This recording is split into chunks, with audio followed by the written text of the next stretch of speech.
AP మంత్రి ఆనం రామనారాయణ రెడ్డి మాట్లాడుతున్నారు. Live చూద్దాం. ఉంది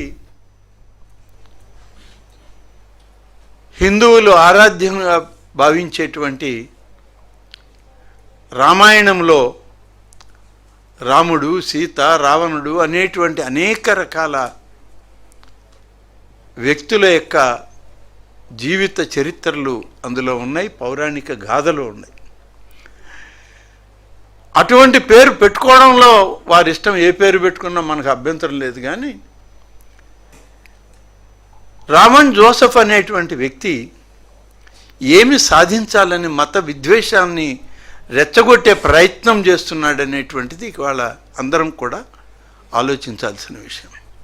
దీన్ని సమర్థించే వాళ్ళని మరింతగా ఏ విధంగా మనం వాళ్ళని ఆమోదించాలనేది సభ్య సమాజం ఈరోజు ప్రతి ఒక్కరూ ఆలోచిస్తూ ఉండారు.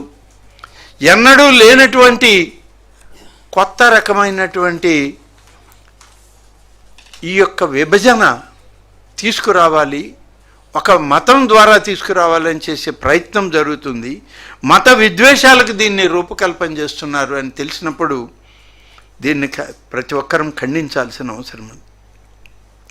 హిందువుల యొక్క మనోభావాలు దెబ్బతీయడానికి మఠాధిపతులు, పీఠాధిపతులు, పూజారులు హిందూ ధర్మ విశ్వాసాలని ఎప్పటికప్పుడు ప్రజాస్వామ్య వ్యవస్థలో ప్రజలకి దగ్గరగా చేరువ చేయాలనేటువంటి అనేక సంస్థలు, స్వచ్ఛంద సంస్థలు ఇవాళ వాటిని విమర్శించే స్థాయికి దిగజారారు అని అంటే ఎవరిచ్చారు మీకు ఈ హక్కు?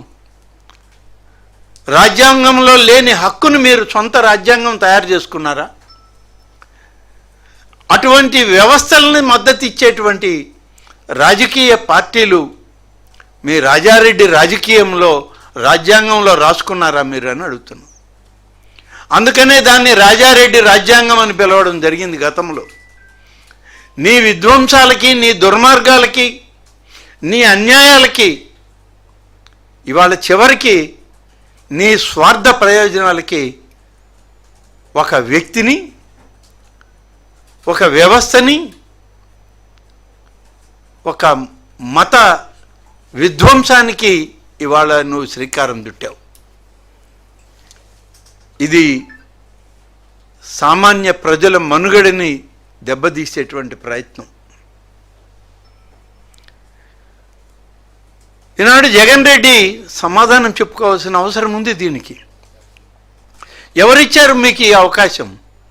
భారత రాజ్యాంగం చాలా హక్కులు కల్పించింది ఈ దేశ ప్రజలకి, ప్రభుత్వాలు నడపడానికి.